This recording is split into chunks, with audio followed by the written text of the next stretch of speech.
everyone. I hope you all are doing well. Welcome to Topic of the Day. This is our Sunday edition where we bring to you the places that have been in news lately. So let's begin our today's discussion with the very first place as Lake Sawa. Now, Lake Sawa is the Iraq's famous and prominent lake that has dried up for the first time in centuries-long history. And the reason being climate change. Now, this is an older picture of Lake Sawa. This is situated near the city of Samawa, that is south of capital Baghdad, the city of Samawa. Now, the lake has been formed over limestone rock and there are gypsum formations associated around the lake. Now, an important fact to know about this lake is that it has no inlet or outlet sources. Therefore, there are many fantastic folklore and religious tales that are associated with this particular lake. Now, let us look into the historical links of this lake. This lake has its mention in some of the old Islamic texts. Also, it is said that it miraculously formed on the day the Prophet Muhammad was born in the year 570 AD.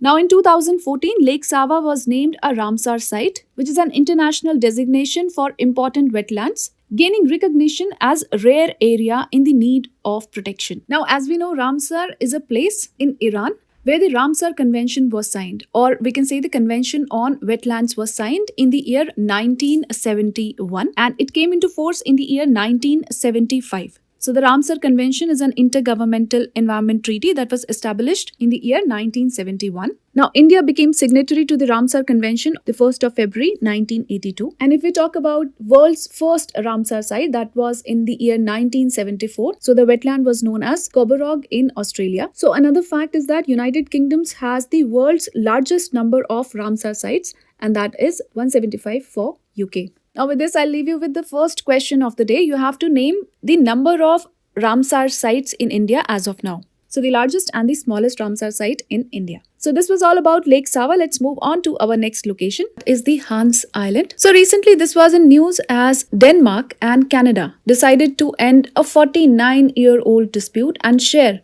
the tiny island of Hans. Now as you can look into the map, this is a very small island, approximately 1.2 kilometer square in area. So this is located in the center of Kennedy Channel of the Nares Strait. Here we have the Nares Strait. Now the Hans Island is a small uninhabited island that is barren and it is actually lifeless. So the question arises, why was there a fuss for so many decades that who owns the Hans Island? It is because the surrounding region or the surrounding waters of this island is rich in natural resources. The exposed portion of Hans Island consists of nearly 195 meter, that is around 640 feet of. Now this Silurian limestone belongs to the Silurian period, that is in the geologic time, it is the third period of Paleozoic era. Now there are three islands in the Kennedy Channel.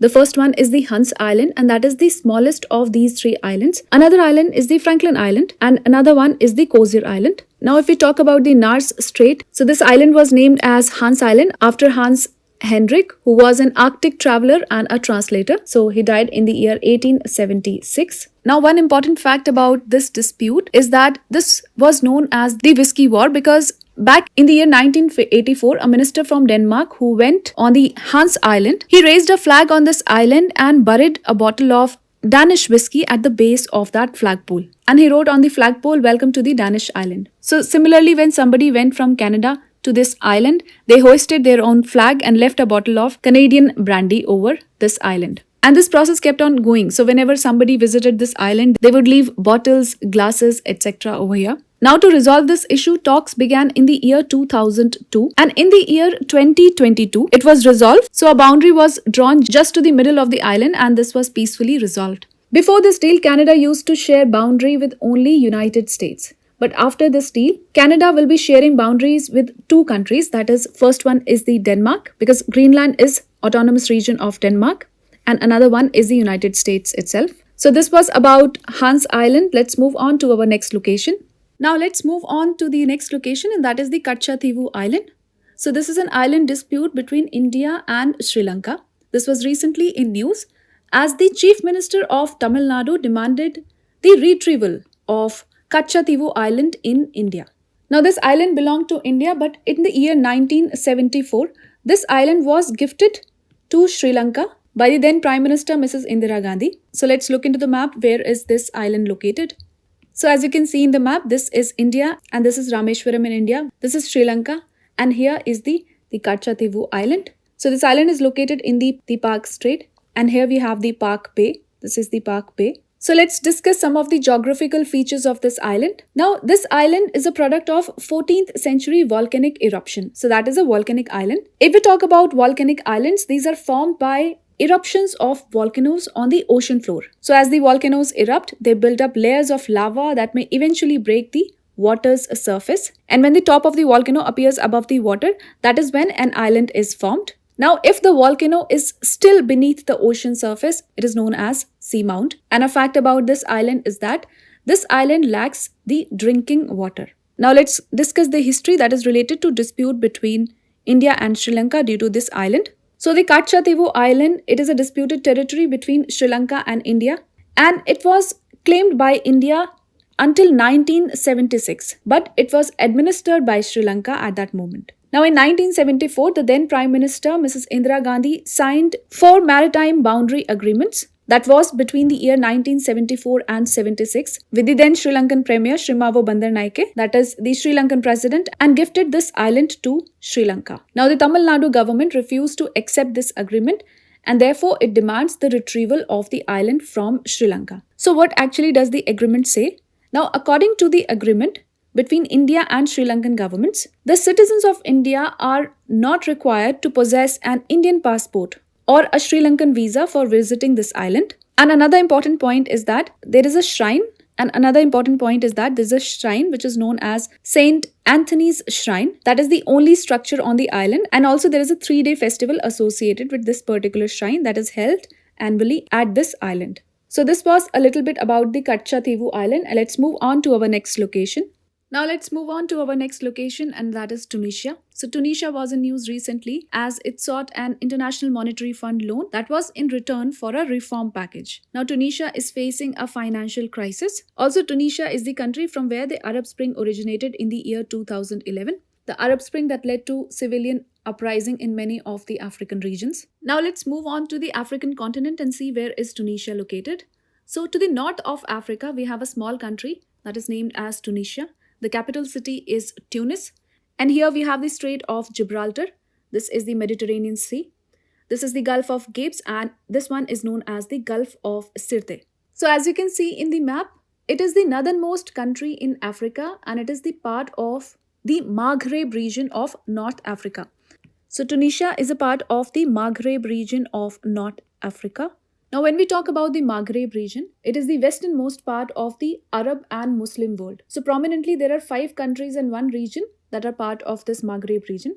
That is, we have Morocco, we have Algeria, Tunisia, Libya, we have Mauritania, and then we have Western Sahara. And in this Maghreb region, tourism and agriculture plays a major role in the economy. Now, again, we see the map of Tunisia. To the west and southwest, we have Algeria. To the southeast, we have Libya, and to the north and northeast, we have the Mediterranean Sea. So if we talk about the history of Tunisia, it gained independence from the French colony in the year 1957, and after which it was declared as Tunisian Republic. And here we have the capital city Tunis. Now let us talk about certain geographical features of Tunisia. So it has the eastern end of Atlas Mountains and the northern reaches of the Sahara Desert.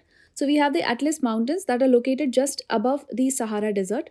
Mostly in this region, the Atlas Mountains. And Tunisia has the eastern end of these Atlas Mountains. We also have the Sahara Desert in this region. And to the south, we have the Kalahari Desert. And if we talk about coastline, we see Tunisia is coastline with the Mediterranean Sea. Now we also have the Sahel region in African continent, the Sahel region. So the Sahel region starts from Senegal, and here we have Eritrea. In between, there are around 9 countries that are part of the Sahel region. We have Senegal, Mauritania, we have Mali, then there is Burkina Faso, we have Niger, Nigeria, we have Chad, then there is Sudan, and then we have Eritrea. So this entire belt is also known as the Sahel Transition Zone, which is approximately 5,690 kilometers in length. So the entire transition zone of Sahel region is this much. Now it is also significant because the Sahel region generally divides the tropical rainforest to the south, and above this region we have the Sahara Desert. So the Sahel region divides the Sahara Desert with the tropical rainforest of the south. Now let's move on to our next location, and that is Libya.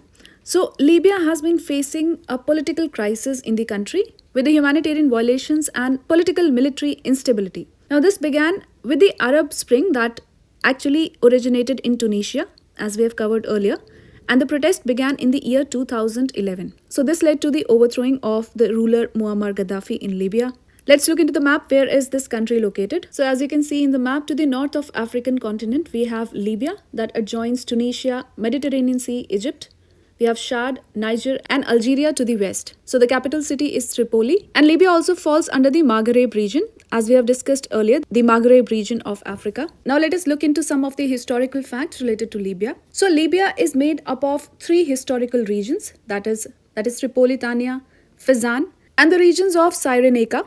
So the recent Libyan crisis has led to civil war, foreign military intervention and the ousting and death of its ruler Muammar Gaddafi. So as we see, the portion of Mediterranean Sea that is to the north of Libya, it is often called the Libyan Sea. So as you can see, to the north of Libya, you have this one is the Libyan Sea. Now this country Libya has the 10th largest oil reserves in the world. Another important point is much of the country is covered in desert. Also, it is one of the most arid places on the earth. So the fact is that decades may pass without seeing any rainfall in Libya.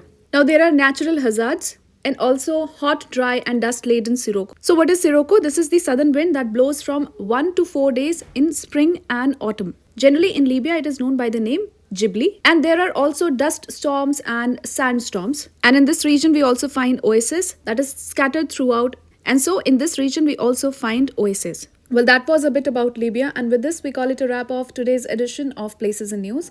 I hope you liked the video. We'll see you with more such videos. Till then, take care and do stay tuned.